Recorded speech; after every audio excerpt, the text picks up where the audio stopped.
human skin drum. Could ancient Tibetans really create such a horrifying instrument? I can't help but wonder, what would the actual sound of such a drum be like? Sir, this drum is an artifact. I'm afraid we cannot sell it to you. I see. Then just send me the most expensive drum from today's exhibition. Certainly, sir. I am Henry, a drummer who helped define the sound of a renowned jazz band a decade ago. Though jazz has gradually been overshadowed by electronic music, I believe that if I find a drum capable of producing the most exquisite sound, I could reclaim my career's former glory. But despite testing hundreds of materials, I still haven't found a drum that produces the sound I'm looking for. I went out for a drink to clear my head, only to be tortured by the blaring music in the bar. I want them to give up the stage to me. Fine, but only 15 minutes. Back on the stage where I once shined, I'll show you what real music is. Looking down from the stage, I was stunned to see that the audience wasn't who I needed. They were just cattle, accustomed to soulless, deafening electronic noise. It's such an honor to see you perform again, Mr. Henry. You were incredible. Wait, weren't you at the exhibition? I'm so glad you remember me. I'm Roxanne, a fan of yours. Eagerly, I shared all I had, everything I knew about jazz, with Roxanne. Little did I expect the true nature of this so-called kindred spirit to be revealed so quickly. That old man took the bait. This is going smoother than I thought. That boring jazz stuff was cast aside by society long ago. Turns out she was just another soulless drone. I decided then, Roxanne would be the next material for my drum. Back home, I had someone dig into Roxanne's background. As expected, she was a vain woman drowning in credit card debt far beyond her means. For me, that was good news, as money was the one thing I had in abundance. In front of Roxanne, I played the role of a wealthy, infatuated gentleman, ready to provide her with everything she desired. At the same time, I began researching the ancient Tibetan method of creating drums from human skin and quietly stockpiling mercury. 3 months passed, and my prey had been nurtured like a queen. All she needed to do was take excellent care of her skin. Can you step out for a bit? I just found a necklace that would look perfect against your skin. Thank you, but this necklace must have been expensive. Before me, her skin was flawless, smooth, glowing, and fragrant. It suits you perfectly. Wear it tonight and drive to the bar to meet me, okay? Sure thing. Tonight, it was time to reel her in. The air was thick with the scent of fine liquor, and I was euphoric. My dream drum was within reach. Henry, it's me. Can I come in? You're late. There must be a penalty. Such a petty man. Half an hour passed, and the wine and the psychoactive drug I had prepared for her took full effect. Roxanne, take your car to the edge of the forest and wait for me there. Go now. The first step of my plan was a success. The bar CCTV captured footage of Roxanne leaving on her own. Everything went perfectly. Roxanne stopped at the edge of the forest, a desolate spot with no CCTV. I easily moved her to my car and quickly brought her home.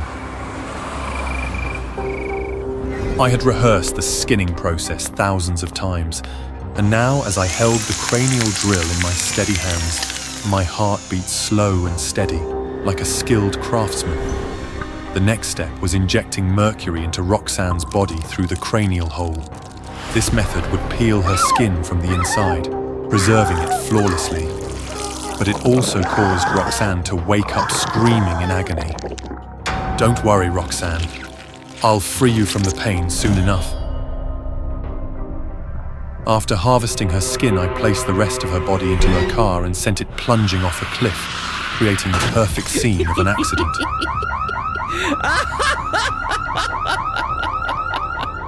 Mr. Henry, was Roxanne your lover? It's all my fault. We were in love, but I had no idea about her debts and the pressures she was under. I should never have argued with her that night. I should never have let her drive home alone. Satisfied, I stroked my masterpiece of a drum. Each beat echoed with sorrowful wails. 283명 탈락. 무궁화 꽃이 피었습니다.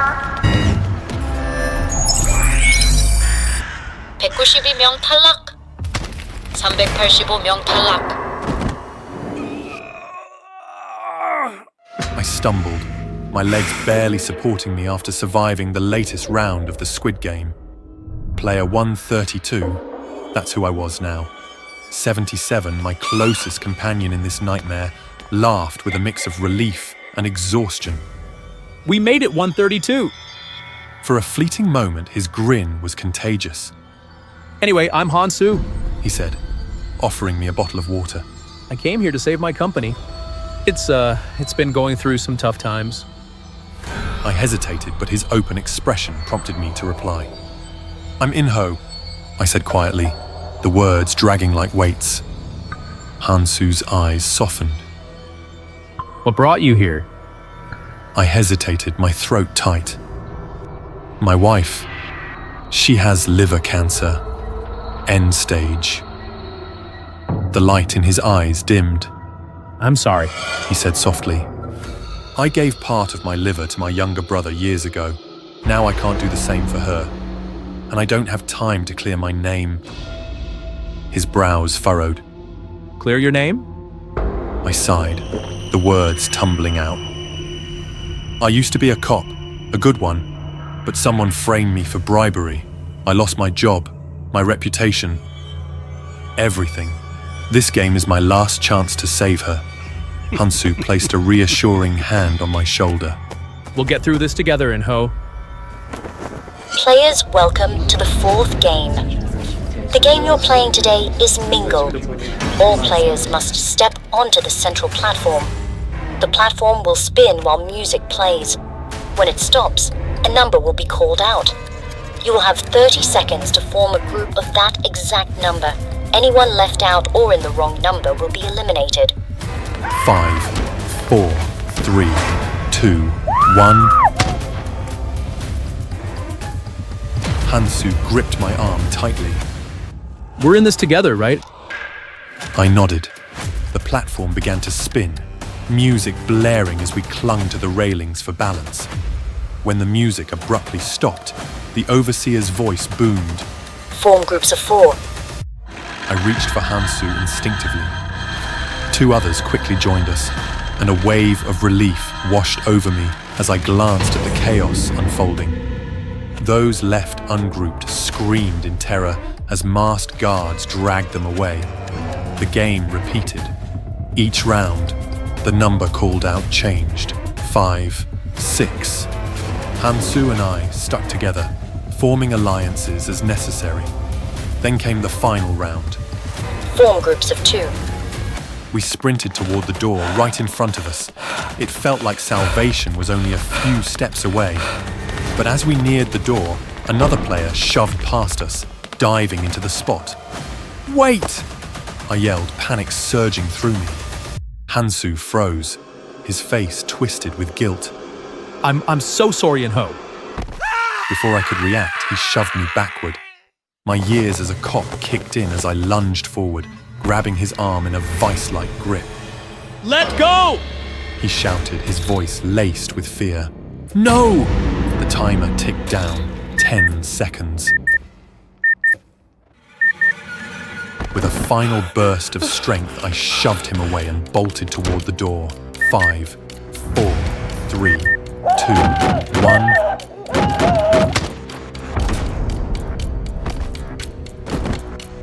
Hansu had been my ally, my friend. But in the end, survival outweighed everything else. The remaining games passed in a blur. Hopscotch. I overcame them with ease.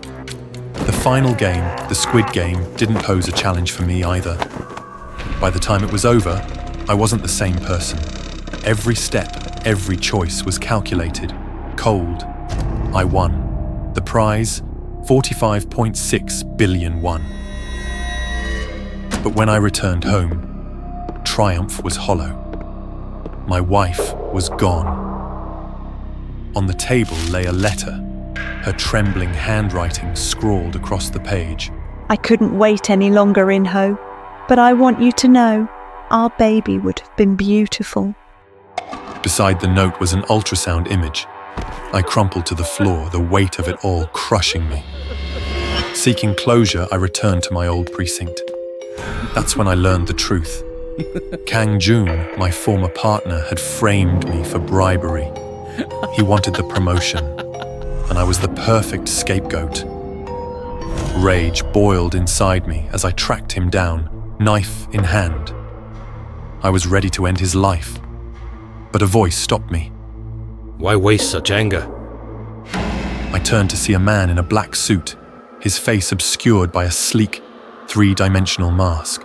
I can offer you something better. Destroy him the way he destroyed you, ruin his career, and then... He handed me a familiar card. Invite him to the game. Let fate decide if he survives, or let him depend on you. He removed his mask and handed it to me. With nothing left to lose, I accepted his offer. Now I am the Frontman. From the control room, I watch as players fight, betray, and bleed. Each scream, each desperate plea, it exhilarates me. When Kang Jun finally stepped into the arena, his pale face stripped of its arrogance, I felt nothing but satisfaction. He didn't last long. As Oh-Il-Nam, the mastermind of the Squid Game, watched from the shadows, he chuckled. An interesting game, wouldn't you agree? I didn't reply. I adjusted my mask and turned back to the screens. The next season was about to begin.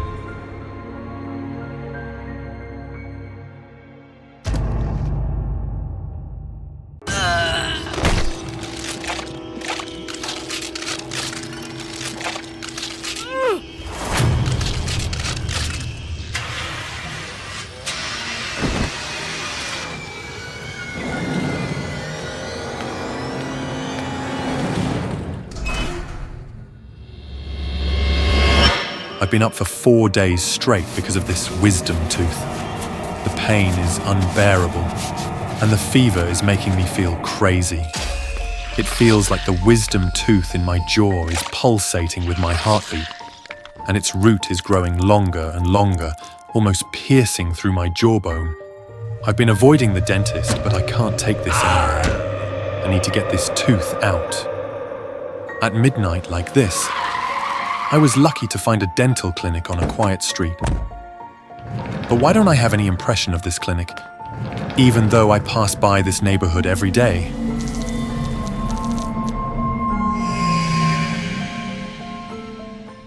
The inside of the clinic was cold and stuffy. There was only one nurse at the reception desk, her face almost completely covered by a large mask. I want to have my wisdom tooth pulled. Is Dr. John here? I want it done right away. Of course. Dr. John is always ready to serve. But first, let me check your teeth. The nurse's actions were so strange. It felt like her fingers were gently stroking my teeth as if examining a display item. Your teeth are all very good. Hey, that's rude. You're too sensitive. This is just a basic examination. Dr. John is ready. Let me show you the way. My anxiety was increasing. I hope it was just a side effect of the fever. The strange nurse led me to a room at the end of the corridor. The room was as big as the entire lobby outside, and the bright lights blinded me. Hello, I'm Dr. John Hendricks. I'll take care of your dental problem. I sat down in front of the consultation table and glanced around. At that moment, I heard the nurse whisper to Dr. John that I wanted my wisdom tooth pulled. Well, we'll have to perform surgery to remove it. Surgery? He decided to operate just because he listened to a nurse. He didn't even take an X-ray or check my health. Is he even a real doctor? This must be an illegal clinic. Sorry, my tooth doesn't hurt anymore. I'll go now. No, your tooth needs to be pulled. This is my tooth. You can't decide for me. The two scammers finally showed their true colors, and I fought back. I accidentally knocked off the nurse's mask, and her horrifying face appeared. She had a mouth like a praying mantis, with only bleeding gums and no teeth. I screamed, and at that moment, the doctor appeared and restrained me from behind. I struggled but couldn't escape. The monster slowly approached me. She used its bare hands to pull out my two front teeth. The pain was excruciating. Before my eyes, it used its bloody teeth to plug the empty sockets in its own mouth. At that moment, I realized I was dealing with something not human. Let me go! I'll give you anything you want! Don't worry, we just want your teeth. The crazy doctor injected me with anesthetic, but he didn't wait for it to take effect before starting to pull my teeth. I felt my head being jerked, and my jaw joint was shaking with each jerk. Then I heard a sickening crack. My jaw was broken. I screamed and cursed at the horrible doctor, but he didn't care. He was only interested in my wisdom tooth. I thought the surgery was over, until the nurse came in holding a tray with 32 strange animal-shaped teeth, exactly the number of teeth in my mouth. The crazy doctor put my wisdom tooth into the empty tray, then picked up an animal tooth. He planted that disgusting tooth into the hole where he had just pulled my tooth out. He pulled out another tooth and replaced it with an animal tooth. One by one, my teeth were replaced. I was overwhelmed by pain, blood loss, and dizziness. I could only endure. I don't know how long it had been, but after seemingly being satisfied with his work, the crazy doctor finally released me. I swore that if I ever got out of that hellhole, I would make those bastards pay. Enduring the pain in my mouth, I took out my phone to call the police. But when I turned around to check the building's address, there was only an empty lot, and no one else was there but me. A terrible fear overwhelmed me. I put on a mask to hide my horrifying teeth and went to a pharmacy to buy some medicine to stop the bleeding. After returning from the bizarre dental clinic, I could feel the animal teeth digging deep into my jaw, and they were continuing to grow longer and longer. Here's your medicine. Even though I couldn't see it, I could feel that my face looked terrifying. The strange animal teeth were growing longer, piercing through my jaw, through my tongue, and out of my mouth. And blood was pouring out of my mouth. I tried to run away to avoid the strange looks of the people around me. Suddenly, a military vehicle appeared and blocked my way. They treated me like a strange creature, but they were right. My current appearance was no longer that of a normal human. Don't be afraid. You've been attacked by SCP-5150, and we will help you.